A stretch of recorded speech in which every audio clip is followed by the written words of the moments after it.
मैथिली आ भोजपुरी के सबसे नीक चैनल एपी प्रोडक्शन दरभंगा के एखनई लाल बटन दबाकर सब्सक्राइब करू और घंटी के निशान बटन के जरूर दबाओ ताकि नव नव ऑडियो आ वीडियो अहाँ सब लग तुरंत पहुंच सके।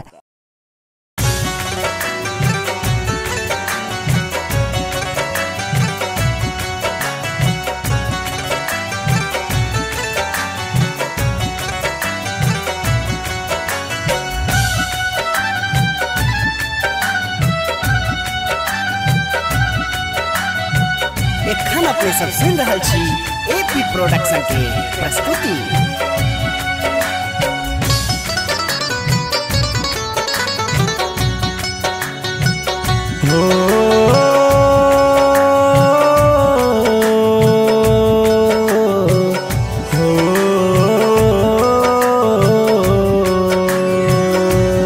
मैया जननी आहाने सुनब के सुनत, मैया जननी आहाने सुनब के सुनत, आह के बिना बेटा कोना रहत, आह के बिना बेटा कोना रहत।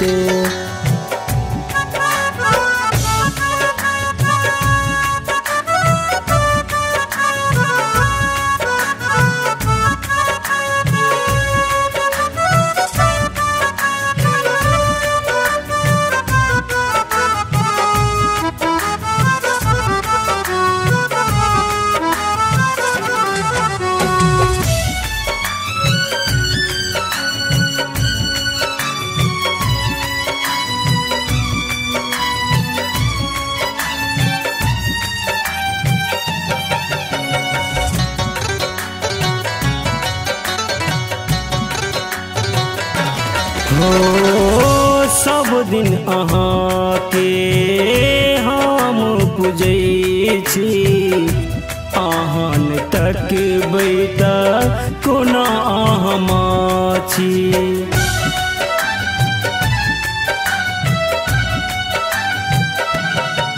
ओ सब दिन अहाँ के हम पूजै छी, आहान तक बैता कोन आहमा छी।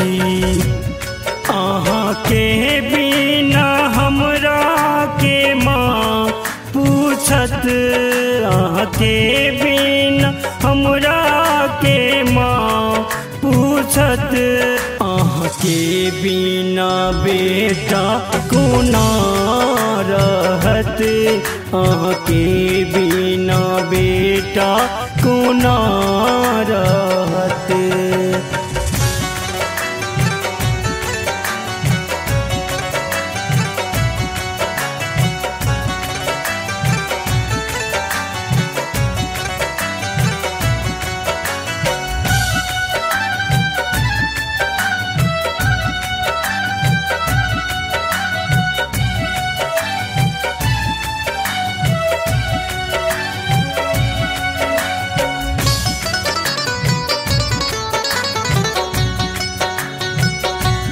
हो महिषासुर के मैया आही मारलौं, ई जग के माँ भव सा उबारलौं।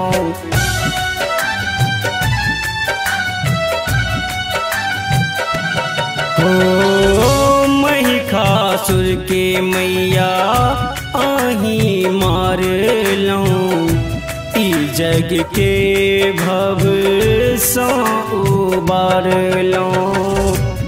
मैं के बिना बेटा अनाथ रहत, मैं के बिना बेटा अनाथ रहत, आहाँ के बिना बेटा कोना रहत, आहाँ के बिना बेटा कोना रहत।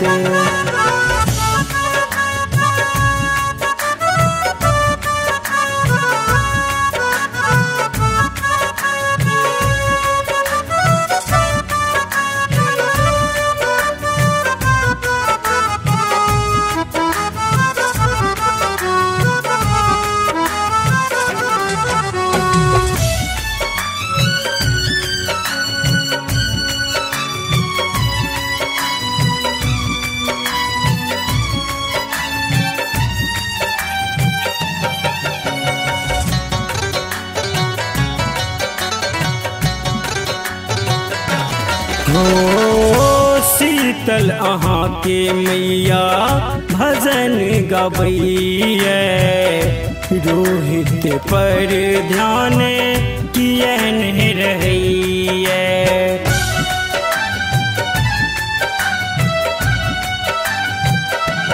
हो शीतल अहाँ के मैया भजन गबैया बबलू पर ध्यान कियन रहैया अहाँ बिना ई दुनिया माह की कहत अहाँ बिना ई दुनिया माह की कहत अहाँ के बिना बेटा कोना रहत अहाँ के बिना बेटा कोना रहत मैया जननी अहाँ ने सुनब के सुनत मैया जननी अहाँ ने सुनब के सुनत अहाँ के बिना बेटा कोना